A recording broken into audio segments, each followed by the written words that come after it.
Sir ఎక్కడికి వెళ్తున్నారు అందరూ?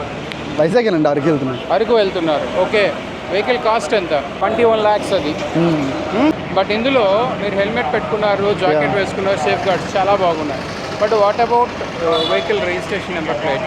అయిపోయింది, బతికి అయిపోయింది. నీ కొత్త చెక్కేస్తారులే ఈ రోజంతా. వీళ్ళు చేంజ్ ఇట్ అండి. Simple logic.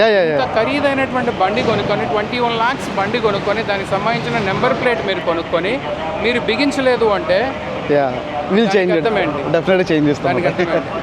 మీరు యూత్ మీరే పాటించకపోతే చట్టం ఏమవుతుందంటే మీరు ఒక స్టేట్ నుంచి ఇంకో స్టేట్కి లాంగ్ జర్నీ చేస్తాము. అది సర్వేలైన్స్లో కెమెరాలో మేము చూస్తాము, దాన్ని రికార్డ్ చేసి వెంటనే కేసు ఫైల్ చేస్తాము. రైట్, ఈ వెహికల్ అనే చూపిస్తాను. ఇట్లా ఆ పక్కన ఒక కోడ్ ఉంది చూస్తాను, AA అనేటువంటి, అది ఆథరైజ్డ్ అనమాట. ఓకే, అప్లై చేసే టైం మనకు ఉండాలి అంతే.